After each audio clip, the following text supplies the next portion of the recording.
అందుకే శరీరాన్ని మించిన క్షేత్రం లేదు, మనస్సును మించిన తీర్థం లేదు, జీవితాన్ని మించిన గ్రంథం లేదు, అంతరాత్మను మించిన గురువు కూడా లేడు. వేరే చెప్పక్కర్లేదు. వేరే ఎవరి శరీరమే వారికి పుణ్యక్షేత్రం, ఎవరి మనస్సే వారికి పుణ్యతీర్థం, ఎవరి అంతరాత్మే వారికి గురువు, ఎవరి జీవితమే వారికి గ్రంథం. అలా ఉంటే వ్యక్తికైనా అంతే, దేశానికైనా అంతే. ఇగో ఈ సూత్రాలను అనుసరించి నడుచుకోవడం వల్ల భారతదేశం ఒకప్పుడు కనీసం 500-600 ఏళ్ల క్రితం వరకు కూడా బ్రిటిష్ వారు కాదు, తురుష్కులు దండయాత్రానికి రాక పూర్వం విశ్వగురువుగా వెలసిల్లింది.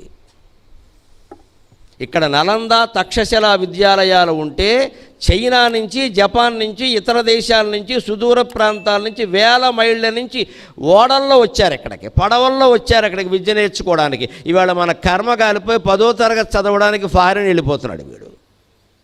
హిందూ అయిన ప్రతివాడు జీవించడానికి ఎంత సిద్ధంగా ఉంటాడో ధర్మం కోసం మరణించడానికి ఎంత సిద్ధంగా ఉంటాడండి. క్యాన్సర్ ఎందుకు వస్తుందండి మనకి? ఆందోళన ఎక్కడుందట? ఎందుకుంది? ఇవాళ సిద్ధంగా ఉన్నాం, ఇవాళ సిద్ధంగా ఉన్నాం. తీసుకెళ్ళిపోమని ఏం పర్వాలేదు, యమధర్మరాజుకి స్వాగతం, ఏం అభ్యంతరం లేదు. అటువంటి భారతీయుడికి క్యాన్సర్ ఎందుకు వస్తుందండి?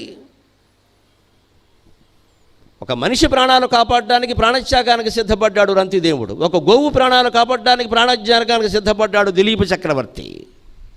ఒక పక్షి ప్రాణాలు, పావురం ప్రాణాలు కాపాడడానికి తొడమాంసం కోసి ఇచ్చాడు నా దేశాన్ని పాలించిన శిబి చక్రవర్తి. ఒక పాము, విష పురుగు, దాని ప్రాణాలు కాపాడడానికి ప్రాణత్యాగానికి సిద్ధపడ్డాడు విద్యాధర మహారాజు చక్రవర్తి, జీమూత వాహనుడు. ఇది నా దేశం, నా దేశాన్ని పాలించిన చక్రవర్తుల చరిత్ర ఇది. ఏ క్షణానికి ఆ క్షణం ప్రాణత్యాగానికి సిద్ధపడ్డారు వాళ్ళు. ఇవాళ ప్రాణత్యాగం కాదండి, పదవీత్యాగం కూడా కష్టమైపోతుంది. ఇక్కడ పంచాయతీ సర్పంచ్ని రాజీనామా చేయమన్న ప్రాణమైనా పోతుంది, కానీ రాజీనామా చేయడండి. ఎంత కుంభకోణం జరగన, ఎంత రంభకోణం జరగన ఎవడు బాధ్యత వహించారు. మొత్తం అంతా గాలికి వదిలేసి అంతే అంతే అంతే, అన్నీ మామూలే, అన్నీ మామూలే, మనం అరవడం కూడా మామూలే.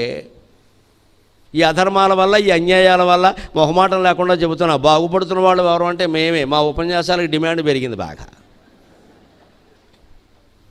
ఎవరైనా పిలిస్తే నేను అంత దూరం రాలేనయ్యానంటే ఇక్కడే మత మార్పిడి పెరిగిందంటారు, ఇక్కడే అధర్మం పెరిగిందంటారు. ఎక్కడ పెరగలేదో